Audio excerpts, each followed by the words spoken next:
देखिए, आप लोगों को याद होगा कि मैंने ये जब मुंबई इंडियंस दूसरा मैच हारी थी ना, तब मैंने ये कहा था कि अभी तो आप देखते जाइए इन लोगों की किस कदर बेइज्जती और होने वाली है। और आज देखा आपने इन लोगों का, शुरुआत से देखें आप, पहला मैच ये लोग ऐसे जीटी से हारे थे 6 रन से, दूसरा मैच एसआरएच से हारे ये 31 रन से, और आज तो इन्होंने गजब ही कर दिया।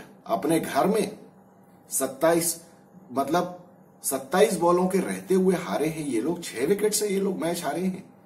मतलब ये देखिए, बड़े बुजुर्गों ने बहुत अच्छी बात कही है कि आप लाखों अरबों करोड़ों रुपए आप कमा लें, लेकिन आपकी इज्जत अगर चली गई ना, तो वो पैसा जो बैंक में रखा हुआ है या आपकी जेब में जो है ना, वो किसी काम नहीं आता है।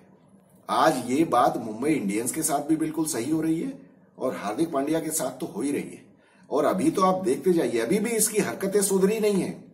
अभी भी आपने इसका इंटरव्यू देने का स्टाइल देखा है, जब ये बात शुरू करता है मैं आई डोंट केयर, वो वाला एटीट्यूड नहीं नजर आता है आपको?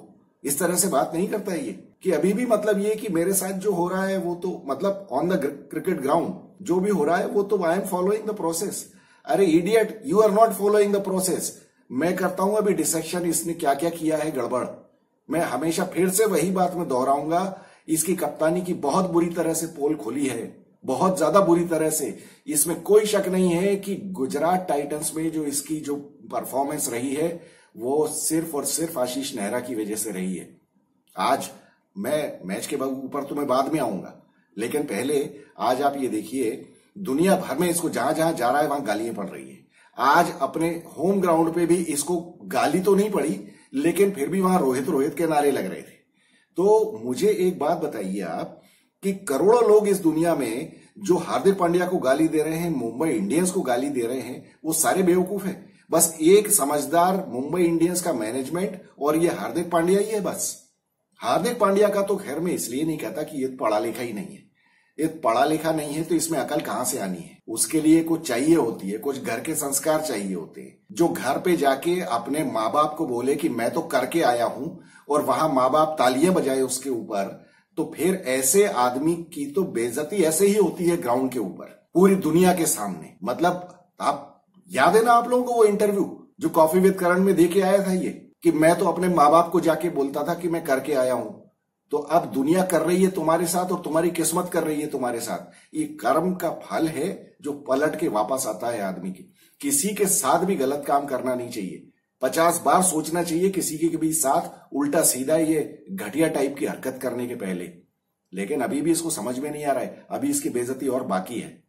ये जब तक ये बिल्कुल डाउन टू अर्थ आके यह माफी नहीं मांगेगा ना, तब तक आप देखना इसकी किस्मत चेंज नहीं होगी। जब तक ये सरेंडर नहीं करेगा, अभी भी इसकी दिमाग की चर्बी जो है ना वो कम नहीं हुई है। और ऊपर से आप देखिए, आज टॉस के दौरान जब टॉस हुआ तो जब इंट्रोड्यूस करवा रहा था संजय मांजरेकर, तो वहां वो फैंस को बोलता है बिहेव। या आप लोग बताइए, मैंने ही कुछ गलत सुन लिया क्या? मुझे तो यही सुनाई दिया कि वो फैंस को कह रहा है कि बिहेव। मतलब अब तो तुमने कमेंटेटर्स को भी मिला लिया अपनी तरफ। क्या संजय मांजरेकर को भी चाय वाय पिला दी, उसको भी कॉफी पिला के लाए हो तुम? मुझे समझ में नहीं आ रहा। संजय मांजरेकर को क्या जरूरत थी दूसरे के फटे में टांग अड़ाने की? तुम यार कमेंटेटर हो, चुपचाप अपना काम करो। और दूसरी बात ये कि मैं एक बात बताऊं, वो मोटा हेडन बोल रहा है और पता नहीं कौन कौन वो ये सारे कमेंटेटर्स बोल रहे हैं कि we have never seen an Indian player being booed by the crowd. तो हाँ, जहां तक ये कमेंटेटर्स कह रहे हैं, फॉरेन कमेंटेटर्स, इनका कहना सही है क्योंकि इन्होंने थोड़ी देखा है। अभी मैं आपको एक बात बताता हूं, आप लोगों में से भी बहुत सारे यंग लोग होंगे, मैं तो क्रिकेट 1980 से देख रहा हूं, और 1980 से देखने में मैं आज आप लोगों को एक बात बताता हूं, इस देश में सबसे ज्यादा जो लोकल क्रिकेटर वो हुआ है, जिसकी हर ग्राउंड में हुटिंग होती थी, वो था रवि शास्त्री। आप इमेजिन नहीं कर सकते हैं कि रवि शास्त्री की किस कदर हुटिंग हुआ करती थी। वो जितना अच्छा प्लेयर था, मतलब अभी हार्दिक पांड्या ने तो क्या अचीव किया है, आप लोग बिलीव नहीं करेंगे। हार्दिक पांड्या का रवि शास्त्री के आगे अचीवमेंट जीरो है बिल्कुल। अभी आप लोग ही मुझे बताइए, हार्दिक पांड्या ने कितने मैच जिता दिए इंडिया को? क्या कर दिया है? कोई सिंगल हैंडेड मैच जिताया है? कभी जीतने में कंट्रीब्यूशन रहा है वो बात अलग है, तो वो तो पूरी टीम के सारे प्लेयर्स का ही रहता है। उसमें आप ये नहीं कह सकते कि अकेले हार्दिक पांड्या ने जिताया। लेकिन रवि शास्त्री ऐसा था, रवि शास्त्री ने 1985 में विक्टोरिया क्रिकेट एसोसिएशन ऑस्ट्रेलिया की जो 150th एनिवर्सरी हुई थी, उस टाइम एक mini world championship of cricket हुई थी। उसको ये कहा गया था मिनी वर्ल्ड कप, क्योंकि 83 में इंडिया ने वर्ल्ड कप जीता था और उसके बाद 85 में ये चैंपियनशिप हुई थी, जिसमें Ravi Shastri was the champion of champions. को प्लेयर ऑफ द टूर्नामेंट जो उसका था, उसको चैंपियन ऑफ चैंपियंस कहा गया था और उसको उस टाइम ऑडी कार दी गई थी। तो वो ऑडी कार जब दी गई थी तो ऑडी कार ये लोग, इन लोगों ने, मतलब आप लोग देख सकते हैं, मेरे ख्याल से अभी इंटरनेट पे अवेलेबल होंगी उसकी पिक्चर्स, और वहां पे उसने उसमें चक्कर लगाया, पूरी टीम को बिठा के सब कुछ किया। और उस टाइम इंडियन गवर्नमेंट का ये रूल था कि आप, मतलब ये तो हमेशा से ही रूल रहा है कि आप कोई भी चीज बाहर से लेके आएंगे तो आपको उसके ऊपर ड्यूटी देनी पड़ेगी। और उस टाइम तो ये मेरे ख्याल से ड्यूटी जो थी वो किसी भी इस तरह की कार या गाड़ी वगैरह की प्राइस के ऊपर 200 to 300% ड्यूटी लगती थी। आज भी शायद उतनी ही लगती है। और उस टाइम ये था कि जब उस time Rajiv Gandhi prime minister थे इंडिया के, और उन्होंने स्पेशल कंसेशन कैबिनेट से लेके दिया था कि रवि शास्त्री को, क्योंकि अदरवाइज तो रवि शास्त्री गाड़ी ला ही नहीं सकता था, इतने पैसे थे ही नहीं उसके पास। और क्योंकि ऑडी इंडिया में थी नहीं उस टाइम, ऑडी मतलब वर्ल्ड की लेटेस्ट कार थी उस टाइम, और उसके लिए ड्यूटी फ्री कर दी थी रवि शास्त्री के लिए। तो फिर बाद में वो ड्यूटी फ्री होने की वजह से जब ये लेके आया, तब ये बॉम्बे में फिर ये उस गाड़ी में घूमा करता था रवि शास्त्री। और पूरी दुनिया, पूरी जनता रवि शास्त्री को इतनी गालियां देती थी जहां भी जाता था, क्योंकि इसका मैनरिज्म था ऐसा, ये थोड़ा सा स्ट्रॉन्ग कैरेक्टर और ये नो नॉनसेंस टाइप का। अभी तो फिर भी बहुत फनी हो गया है ये, आप लोगों के मजाक भी सहन कर लेता है, सब कुछ कर लेता है, सोशल मीडिया पे भी इसको गाली पड़ती है, इसके दारू पीने पे भी मजाक उड़ता है, लेकिन वो सब कुछ वो बर्दाश्त कर लेता है। लेकिन उस टाइम नहीं था इसका। उस टाइम ये मतलब जनता को वहीं ग्राउंड में उल्टे सीधे इशारे भी करता था, जनता गाली देती थी तो ये भी इशारे करता था। और आपको पता है वो मिडिल फिंगर टाइप के इशारे इसने खूब किए हैं ग्राउंड में, मैंने देखे अपनी आंखों से। तो पूरी जनता इसके ही पीछे पड़ी रहती थी, वो सामने वाली टीम को तो छोड़ दो ये तो मैं वही कह रहा हूं कि इससे रवि शास्त्री से ज्यादा तो हुटिंग किसी की नहीं हुई है इंडियन प्लेयर की। ये हार्दिक पांड्या तो अभी उसका 1% भी नहीं झेला है इसने, जो रवि शास्त्री ने झेला है। लेकिन उसके साथ क्या था, उसकी जितनी हुटिंग होती थी ना, वो उतनी ही अच्छी परफॉर्मेंस करके आता था, उतना ही डिटरमिन्ड हो जाता था और लगा रहता था वो। तो मतलब मैं आपको बता रहा हूं, आप लोगों में कोई शायद पता नहीं होगी बात, हार्दिक पांड्या की तो कुछ, और हार्दिक पांड्या ने तो हरकतें ऐसी की है ना। रवि शास्त्री के हुट होने का एक और बहुत बड़ा रीजन था, मैं बता रहा हूं। एक तो वो स्ट्रॉन्ग कैरेक्टर था, वो ही was a no nonsense guy, किसी की उल्टी सीधी सुनता नहीं था, और पर्सनैलिटी उसकी बहुत अच्छी थी। 6 फीट 3-4 इंच लंबा, बहुत हैंडसम लगता था देखने में, और पूरी देश की लड़कियां उसके पीछे पागल थी। तो इस वजह से क्या होता था कि लड़के जितने थे हमारी एज के, वो तो वैसे ही उसके विरोधी हो जाते थे कि अरे यार लड़कियां जब देखो इसी के पीछे पड़ी रहती है। और उसके बहुत सारे स्कैंडल्स भी हुए। स्कैंडल्स क्या मतलब, अफेयर्स की खबरें भी आती थी। तो इस वजह से सारे लड़के उसके खिलाफ रहते थे और लड़कियां उसके पीछे पागल रहती थी। तो उसकी हर जगह हुटिंग, लेकिन पट्टा हमेशा परफॉर्म करके आता था ग्राउंड से, हमेशा जबरदस्त परफॉर्मेंस उसने दी है। और खैर वो मिनी वर्ल्ड कप जो जिताया उसमें तो उसका कोई मुकाबला ही नहीं था। बहुत क्या बॉलिंग और क्या बैटिंग, आप गूगल में जाके सर्च करके देखें, मतलब he was in a class of his own. तो मैं वही कह रहा हूं कि ये हार्दिक पांड्या ने तो एक तो हरकतें ऐसी की है, जिताया कुछ है नहीं टीम को, लेकिन बातें बड़ी बड़ी करवा लो और दुकान पकौड़ों की खोल के बैठा हुआ है, ऐसा आदमी है ये। इस वजह से इसको गालियां पड़ रही हैं। और मुंबई इंडियंस का मैनेजमेंट मुझे समझ में नहीं आता, किस तरह की बकवास काम किया है। तुम जब पैसे लेके चापलूस खरीदने निकलोगे ना मार्केट में, तो तुमको चमचे ही मिलेंगे और फिर उनसे तुम्हारा कुछ भला होने वाला नहीं है। चाहे उन चमचों में किसी को भारत रत्न भी मिला हुआ हो, उससे कुछ नहीं होगा। ये हरकतें जब की तुम्हारे मैनेजमेंट ने, तो ये चमचे तुमको सलाह देने नहीं आए कि ये मत करो, ये काम ये गलत हो रहा है। अब आप एक बात बताइए, ठीक है हम मेरे जैसे कुछ लोग जो हैं वो गलत हो सकते हैं कि मैं ये कह रहा हूं कि नहीं मुंबई इंडियंस ने ये गलत किया हार्दिक पांड्या को सिलेक्ट करके और रोहित शर्मा के साथ ये गलत किया। हालांकि मैं उसके बारे में वो जस्टिफिकेशन दे चुका हूं कि अगर आपको करना भी था तो आप रोहित शर्मा को कॉन्फिडेंस में लेके करते। आप इस तरह से नहीं करते कि रोहित शर्मा जा रहा है साउथ अफ्रीका की फ्लाइट पकड़ने के लिए और आप उसको पीछे से फोन करके बता रहे हो कि अब तू कप्तान नहीं रहा, अब हमने हार्दिक को बना दिया है। ये गलत तरीका था। उसके बाद मैंने मान लिया कि आपको ये सब करना था, तो आपका पहली बात तो ये गलत तरीका था करने का। और फिर उसके बाद आपको समझ में नहीं आ रहा था कि ये हार्दिक पांड्या की वो क्लास नहीं है। और हार्दिक पांड्या कितनी लॉन्ग टर्म का घोड़ा है यार, कितना चल जाएगा ये, जो खुद अपनी टांग पकड़ के बैठा रहता है, कमर पकड़ के बैठा रहता है। तो वो टेक्निकली गलत डिसीजन था। It was not a futuristic decision. और तुम्हारे जितने कंसल्टेंट बैठे हुए सारे उल्लू के पट्टे, जिसमें सचिन तेंदुलकर, कायरन पोलार्ड, वो लसित मलिंगा, महिला जयवर्धने और वो बेवकूफ मार्क बाउचर, ये सारे के सारे तुम्हारे चमचों के अलावा क्या इनकी मजाल है कि तुमको ये रोक सके कोई डिसीजन लेने से? तो इन लोगों ने ये क्या पैसे इनके मुंह में भरे हुए हैं, इनकी मजाल नहीं है कि बोल सके कुछ। अरे यार, ऐसे सलाहकार, ऐसा राजा जिसके मंत्री की हिम्मत ना हो बोलने की कि तुम ये गलत कर रहे हो, उस राजा का पतन निश्चित है। ये हमारे पूर्वज कह के गए हैं, ये तो पंच परमेश्वर में लिखी हुई है यार। ये पढ़े लिखे नहीं है क्या ये लोग? इन्होंने पढ़ा नहीं है? मुंशी प्रेमचंद कह के गए यार कि तुम साले घटिया मंत्री सेलेक्ट करोगे तो तुम्हारी बेइज्जती निश्चित है, तुम्हारे कपड़े उतरेंगे मार्केट में। अब जो उतर रहे हैं, अभी वो मैडम भी बैठी रहती है बेचारी अपना सा मुंह लेके, हमको बुरा लगता है देखने में, लेकिन क्या करे। अब तुम ऐसे चमचे खरीद के लाए हो तो भुगतो, हमारी तरफ से भाड़ में जाओ। और अभी तो देखते जाओ अभी इनका क्या होगा। ये हार्दिक पांड्या नालायक, इसकी चर्बी अभी भी कम नहीं हो रही है। अभी देखो आप, मतलब ये रियान पराग का आप एग्जाम्पल ले लो। रियान पराग पिछले 4 साल से खेल रहा है। आज इंटरव्यू में खुद ही बोल रहा था अपने मुंह से कि मेरी कोई परफॉर्मेंस ही नहीं आ रही थी, कभी कुछ आ रहा है, कभी कुछ आ रहा है। और लेकिन इस बार क्या, चुपचाप टू द पॉइंट आता है, ना कोई डांस करता है, ना कुछ करता है, ना कोई स्टेटमेंट दे रहा है, चुपचाप आता है, अपना काम करता है। लेकिन बस अभी हार्दिक पांड्या का पूरे मैच के दौरान आप देखो तो कुछ ना कुछ मैनरिज्म से आपको पता नहीं चलता है कि ये या तो लोगों को मक्खन लगाने की कोशिश कर रहा है, या फिर ये बहुत ही ज्यादा एब्सोल्युटली नॉर्मल दिखने की कोशिश कर रहा है।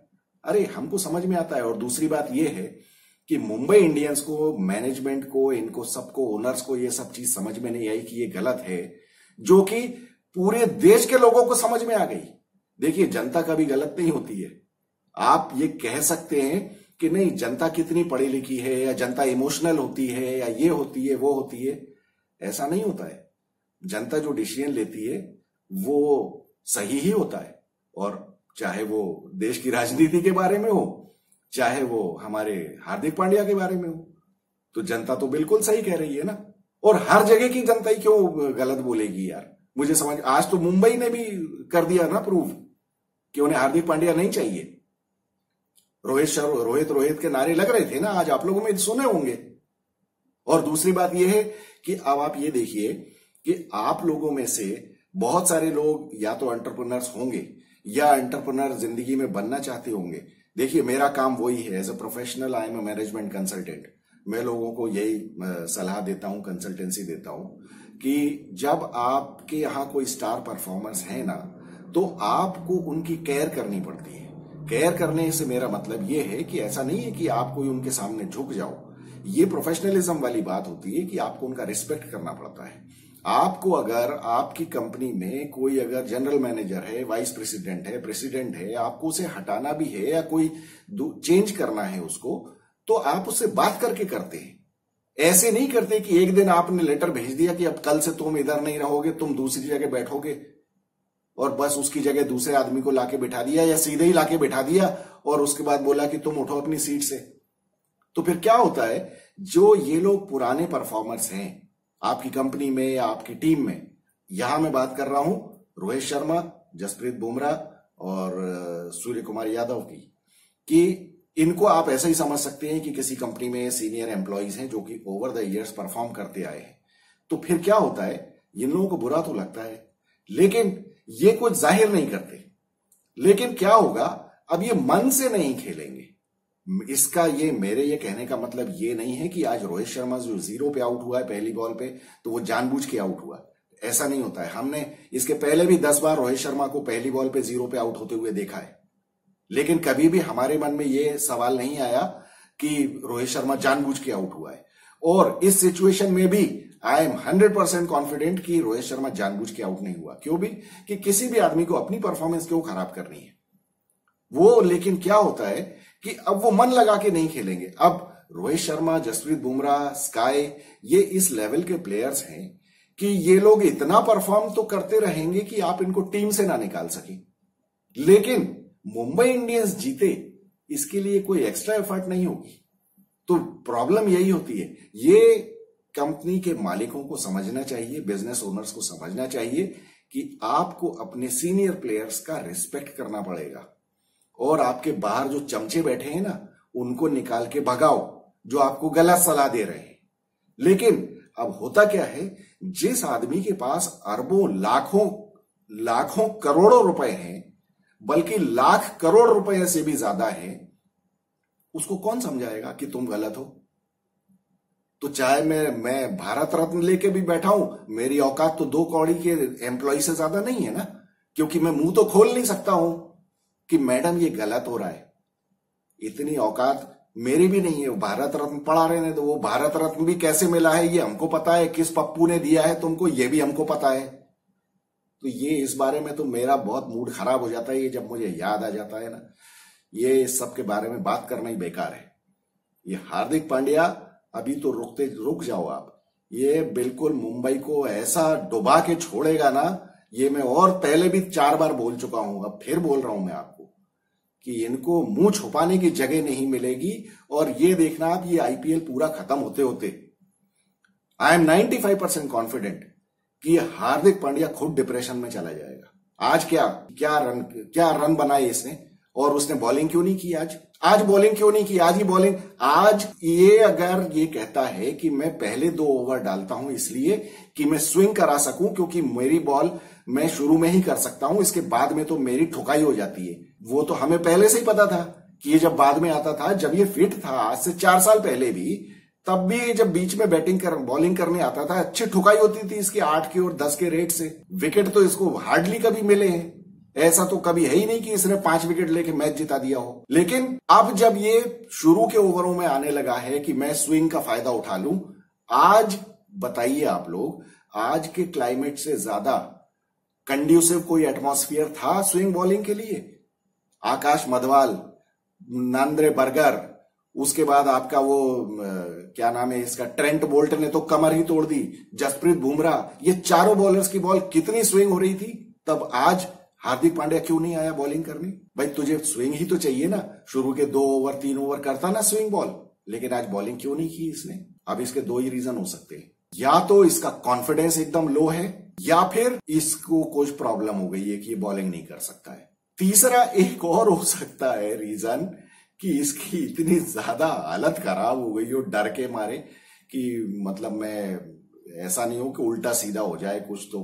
और फिर हाँ, एक चीज और मुझे लगती है, शायद इस गधे के दिमाग में ही नहीं आया होगा कि मैं कर लूं, क्योंकि कप्तानी तो आती नहीं है ना। ये सारी बातें कौन सोचता है? जिसको कप्तानी की थोड़ी बहुत एबीसीडी आती हो वही तो सोच सकता है ना ये बातें। अभी इसकी कप्तानी की तो पोल मैं और खोलने वाला हूं आपके सामने, अब जरा देखते जाओ आप। चलो अभी आते हैं अपन मैच के ऊपर बात करते हैं। टॉस जीत के संजू सैमसन की भी क्या किस्मत है, आज टॉस ही जीत गया पट्टा। मैं ये कह रहा हूं, कोई बड़ी बात नहीं है कि अगर ये मुंबई टॉस जीत के पहले बॉलिंग करती ना, तो शायद राजस्थान का भी ऐसा ही हाल होता जैसा मुंबई का हुआ है। लेकिन ये तो अब क्या है कि जब बुरे कर्म होते हैं ना, तो फिर किस्मत भी आपके अगेंस्ट हो जाती है। तो ये पंड्या हार गया, टॉस हार गया, और फिर बैटिंग करनी पड़ी, और ट्रेंट बोल्ट ने तो निकाल के और अपना तरकश से तीर भर दिया, हो गया कबाड़ा। पहले ओवर में 2 विकेट खा गया वो। उसके बाद नांद्रे बर्गर, खैर वो तीसरे ओवर में फिर, अच्छा नांद्रे बर्गर ने जो दूसरा ओवर किया ना, ये बेवकूफ ईशान किशन ये आउट था एलबीडब्ल्यू, इन लोगों ने रिव्यू नहीं लिया। पता नहीं वो पागल संजू सैमसन इसने रिव्यू क्यों नहीं लिया होगा? वो बाद में दिखाया कि वो सीधी सीधी बॉल लग रही थी, अंपायर्स कॉल भी नहीं, सीधे ही विकेट पे लग रही थी, फिर भी इसने रिव्यू नहीं लिया। फिर तीसरे में उसको डेवॉल्ड ब्रेविस। अब आप एक बात बताइए मुझे, इस गधे से कोई पूछे हार्दिक पांड्या से कि तूने जब 2 विकेट हो गए थे तो तूने डेवॉल्ड ब्रेविस राइट हैंडर को क्यों भेजा? वहां दोनों लेफ्ट हैंडर बॉलिंग कर रहे थे, ठीक है, दोनों हद ही कर दी यार इसने। पहले आप देखिए, रोहित शर्मा को आउट किया ट्रेंट बोल्ट ने, रोहित शर्मा राइट हैंडर। उसके बाद आपका वो कौन था, नमन धीर राइट हैंडर, उसको आउट किया ट्रेंट बोल्ट ने, लेफ्ट हैंडर बॉलर। फिर उसके बाद आपने किसको भेज दिया? फिर एक राइट हैंडर को भेज दिया। तिलक वर्मा पीछे बैठा हुआ है और ईशान किशन आउट नहीं हुआ था इन लोगों से, याद रखिए आप लोग। Ishan Kishan left hander out नहीं हुआ था और उसके बाद इन्होंने फिर राइट हैंडर डेवॉल्ड ब्रेविस को भेज दिया, वो भी आउट हो गया, उसको तो होना ही था, वो राइट हैंडर। ये लेफ्ट हैंडर्स के सामने जब स्विंग हो रही है बॉल तो राइट हैंडर का खेलना बहुत मुश्किल है, इसको तिलक वर्मा को भेजना चाहिए था। लेकिन इतनी अकल हो तब ना, ये कप्तानी इसी को तो बोलते हैं यार।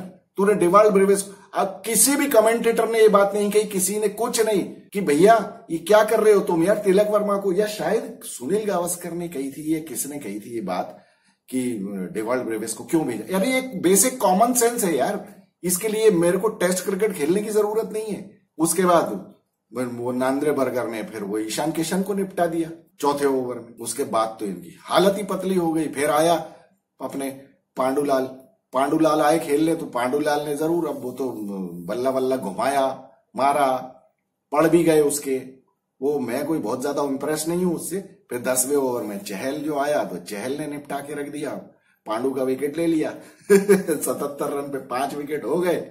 इनकी ऐसी की तैसी क्या खेला इन लोगों ने, और ये हार्दिक पांड्या नालायक।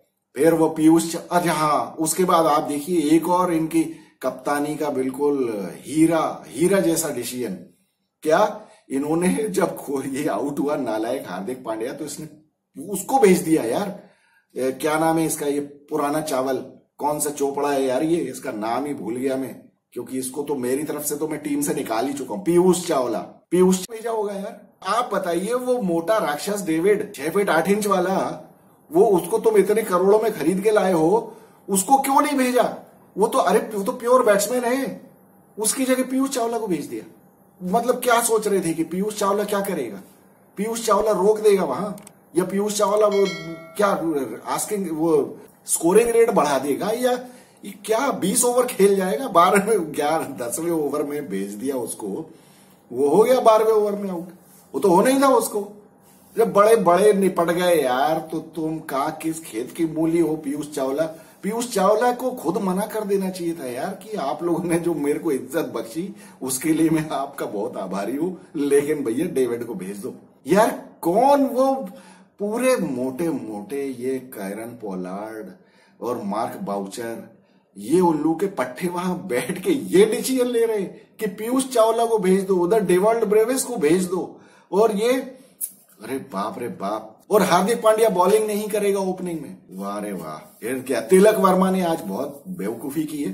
तिलक वर्मा को रन बनाने चाहिए थे। तिलक वर्मा है नालायक टाइप का है ये, पिछले मैच में अच्छा खेला था 8 विकेट पे, आज पता नहीं क्या अच्छा खासा मौका था, 14वें ओवर में आउट होके चला गया 37 रन बना के। आज अच्छा खासा मौका था यार, ये ही मैचेस होते जिनमें आप दिखा सकते हो कि भैया मैं अगेंस्ट ऑल ऑड्स में खेल सकता हूं। अरे मैं कहता हूं कुछ नहीं यार, आप 14वें ओवर में आउट हुए, वो 6 ओवर और पड़े थे, खेलता रहता, बनाता 60-65 रन। ये 126 की जगह अगर ये इनका ही स्कोर 140 तो नहीं, अगर ये कोई भी इनमें से एक जरा ढंग का खेलता, तिलक वर्मा, टिम डेविड, और इन्होंने पीयूष चावला को पहले नहीं भेजा होता, तो इनका स्कोर 155-60 हो जाता। अगर वो हो जाता तो मैच बन गया था, इन कंडीशंस में भी बन गया था, इतनी बुरी हालत में भी बन गया था। लेकिन उसके लिए दिमाग चाहिए भैया, बाहर से कप्तान को मैसेज भेजना पड़ता है कि तिलक आउट मत होके आ जाना इधर, अगर आउट हुआ तो साले सीधे घर ही चला जाना, बाहर मत आना डग आउट में। ये कप्तान को बोलना पड़ता है। लेकिन कप्तान तो तब बोलेगा ना जब कप्तान खुद परफॉर्म कर रहा हो। अब तो चूंकि पॉलिटिक्स करके आया है, परफॉर्मेंस हो नहीं रही है, तो अब सबकी लल्लू चप्पू करनी पड़ेगी। अब तो किसी को डांट ही नहीं सकता है ये। डांटने के लिए परफॉर्म करना पड़ता है कप्तान को। अब रोहित शर्मा ने जब बोला ना कि साले गार्डन में मत घूमना वरना ऐसा ऐसा कर दूंगा, उसके लिए दम चाहिए, परफॉर्मेंस। रोहित शर्मा ने सेंचुरी मारी थी ना, इसलिए वो तो जब कप्तान सेंचुरी मारेगा या विकेट लेगा फिर उसको पूरा अथॉरिटी मिलती है ग्राउंड के ऊपर। नालायक ये हार्दिक पांड्या को कौन अथॉरिटी देगा? अभी तो इसकी अभी मजाल नहीं है, अगर ये किसी को कुछ बोलेगा तो वो दूसरा सामने से बोल देगा भाग बे यहां से, तेरे को तो हम देख लेंगे, फिर इसका क्या होगा। इसलिए इसको ये भी डर रहता होगा नालायक को। फिर राजस्थान के पास तो क्या था, फिर 126 रन बनाना कोई मतलब कौन सा बहुत बड़ा खेल था। हालांकि विकेट काफी कुछ वो कर रहा था इसमें भी, लेकिन पांडुलाल ने अपना रंग दिखा दिया, बता दिया कि मैं कितना घटिया कप्तान हूं। पहले ओवर में ही देखिए वो बेचारे बच्चे ने उसको आउट कर दिया, उसने जायसवाल को। हाँ, यहां पे मैं एक जरूर आपको याद दिलाना चाहता हूं बात। पिछला मैच जब राजस्थान का हुआ था, किससे हुआ था इनका, ये लखनऊ से हुआ था ना, जिसमें ये यशस्वी जायसवाल गलत सला शॉट मार रहा था। ये तो पहले मैच से ही गलत शॉट मार रहा है। तो मैंने आपसे कहा था ना कि ये गलत कर रहा है ये। आज देखिए, आज ये हो गया आउट। पहले 2 मैचेस में तो इसने गलत शॉट मारे, आज ये हो गया है आउट। अब 3 मैचेस में कंटिन्यूअसली फेल हो गया है। ये मैं पहले भी कह रहा था देखिए कि इन चीजों को अवॉइड करना चाहिए बल्लेबाजों को, और अगर उसमें अकल नहीं है तो टीम के सीनियर प्लेयर्स को या इंडियन टीम के सीनियर प्लेयर्स को या राहुल द्रविड़ को फोन करके बोलना चाहिए कि ये बदतमीजी मैं ना देखूं तेरी आगे, इस तरीके से ये शॉट वॉट मार के। क्योंकि क्या होता है जब 3 स्कोर्स खराब हो जाते हैं ना, अब चौथे मैच में क्या होगा जब जायसवाल बैटिंग करने आएगा, अब हो जाएगा प्रेशर। आज जिस तरह से अच्छी बॉल पड़ी है, अगर अगले 2 मैचेस में भी अच्छी पड़ गई ना तो लेने के देने पड़ जाएंगे, फिर परफॉर्मेंस घुस जाएगी बिल्कुल, और फिर टेंशन आ जाएगा कि यार मैंने परफॉर्म नहीं किया तो T20 वर्ल्ड कप की टीम से ही बाहर ना हो जाऊं, वो प्रेशर आ जाएगा। इसलिए गलतियां या जो बेवकूफियां आदमी करता है या जो ग्लैमर शॉट या जो फ्लैम्बॉयंस के चक्कर में जो करते हैं ना गलतियां, वो पहली बार से ही रोकना चाहिए। एक बार हो गया, दोबारा नहीं, अब नहीं करूंगा मैं। या फिर कोई सीनियर आदमी तुरंत बोले कि ये मत कर, गड़बड़ मत कर, वरना तेरे को राउंड लगवा देंगे ग्राउंड के। ये धमकी देना बहुत जरूरी है।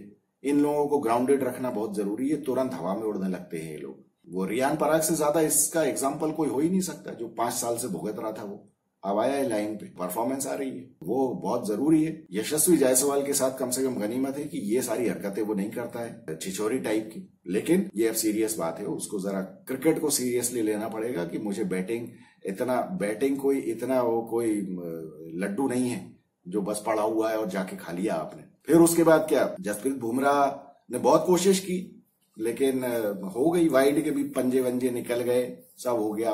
फिर उसके बाद Akash Madhwal is a real good bowler, बहुत बढ़िया 5वें ओवर में आके उसने आउट कर दिया इसको, संजू सैमसन को। हालांकि संजू सैमसन की थोड़ी बदकिस्मती भी रही, प्लेड ऑन हो गया, और जॉस बटलर से तो चल ही नहीं रहा, जॉस बटलर चल ही नहीं पा रहा है बेचारा। वो तो गनीमत है कि स्कोर बहुत कम था, नहीं तो राजस्थान को तकलीफ हो जाती आज के मैच में भी, जिस तरह का वहां पे स्विंग के लिए फेवरेबल एटमॉस्फियर था। फिर उसके बाद क्या है, अपने गेरालकोट से की अच्छी ठुकाई हुई। इस क्लाइमेट में भी कुछ नहीं कर पाया वो सिवाय पिटने के।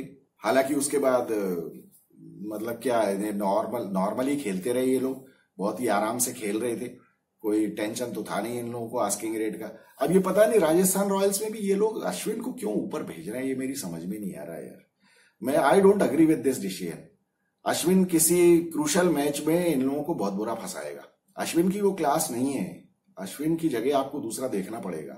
मैं फिर भी ये पिछले मैच में भी मैंने ये कहा था और मैं आज भी ये कहूंगा कि आज भी हेटमायर को भेजना चाहिए था। अरे यार, आप इस तरह के लो प्रेशर वाले मैचेस में अगर आप उसको एक्सपीरियंस नहीं दोगे, हेटमायर को पिछले मैच में भी दे सकते थे कि जाके जरा ज्यादा बॉल्स खेलो, तो वो फिर क्या होगा, फिर आपने उसको टुल्ला बना के छोड़ दिया है, बिल्कुल रजिस्टर्ड टुल्ला हो गया है हेटमायर कि बस तुझे तो 16 ही बॉल मिलेंगी, वो भी मिलेंगी कि नहीं मिलेंगी। अब आज तो मैच ही स्कोर हो गया तो वो कुछ भी नहीं मिला उसको। अब आपके जो भी इंपॉर्टेंट बैट्समैन हैं जिनके ऊपर आप मैच जिताने के लिए डिपेंड करते हो, उनको बैटिंग की प्रैक्टिस करने के लिए अपॉर्चुनिटी देना भी तो आपकी की जिम्मेदारी है ना, वो देना पड़ेगा आपको। फिर क्या है, 15 ओवर 3 बॉल में 2 छक्के मार के रियान पराग ने खत्म कर दिया मैच। आकाश मधवाल ने जरूर 3 विकेट लिए, लेकिन कुछ जमा नहीं मामला मुंबई के लिए, और मुंबई की एक बार फिर से बेइज्जती हो गई, और ये बेइज्जती अभी कंटिन्यूड रहेगी क्योंकि हार्दिक पांड्या अभी सुधरा नहीं है। तो मैं अब इसमें क्या, बॉलिंग के बारे में क्या है आपको पता ही है। ट्रेंट बोल्ट ने शुरू में 3 विकेट लिए, चाहल ने 3 विकेट लिए, बाकी तो मुंबई के बल्लेबाजों ने कुछ रेजिस्टेंस ही नहीं दिखाया था। राजस्थान के बैट्समैन को कुछ करने की जरूरत नहीं थी। मुंबई वाले जरूर खुश हो सकते हैं कि चलो आकाश मधवाल ने अच्छी बॉलिंग की, क्योंकि रन कम बनाने थे, फिर भी इसने बॉलिंग बहुत अच्छी की। जसप्रीत बुमराह को तो देखिए ये लोग संभल संभल के खेल लेते हैं, तो उसके साथ तो हमें ये परफॉर्मेंस बहुत कम देखने को मिलेगी। 4-5 विकेट ले लिए, वो तो अब वो टेस्ट मैचेस में ही कर पाता है, क्योंकि वनडे में और T20 में तो ये उसको बल्ला सीधा रख के खेल लेते हैं। तो अब चलिए ठीक है, हो गई दुर्गति, हो गई मुंबई की। राजस्थान टॉप पे पहुंच गया। टेबल भी देख लीजिए आप, ये है इन लोगों का हाल। बर्बाद हो गई है मुंबई इंडियंस। और अभी जो थोड़ी बहुत कसर बची है, तो ये जो कंसल्टेंट्स के भेष में चमचे बैठे हुए हैं, वो अभी और इनको नीचे घसीट के ले जाएंगे, पाताल में ले जाके छोड़ेंगे मुंबई को। रही सही कसर हार्दिक पांड्या पूरी कर देगा।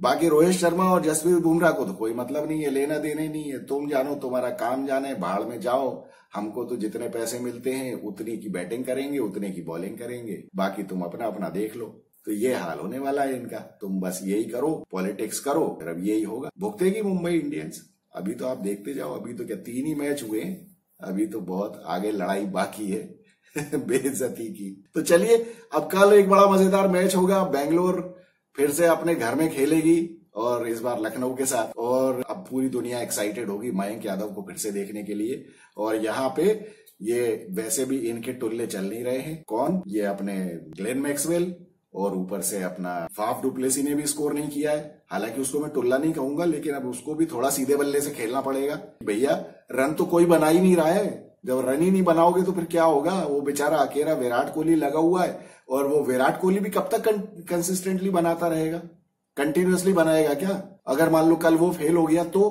कौन बनाएगा? टुल्ले से तो मुझे उम्मीद नहीं है। मैं बता रहा हूं आपको, ये जिस टाइम मयंक यादव बॉलिंग करने आता है ना, ये कैमरून ग्रीन को अगर इन्होंने ऊपर नहीं भेजा ना, खैर कैमरून ग्रीन तो ऊपर ही आएगा, ये ग्लेन मैक्सवेल के टाइम पे ही आएगा। मयंक यादव सर पे मारेगा उसके बॉल, देखना मुंह टूट जाएगा मयंक इसका मैक्सवेल का, ज्यादा उल्टा सीधा बल्ला घुमाया ना। तो होगा मजेदार मैच, क्योंकि अब आरसीबी को भी थोड़ा टेंशन हो रहा होगा, थोड़ा क्या काफी टेंशन हो रहा होगा। 2 मैच हार गए 3 में से, तो और वो दूसरी बात घर पे मैच है अच्छा हाँ, आप लोग बताइए, आप लोगों को क्या लगता है?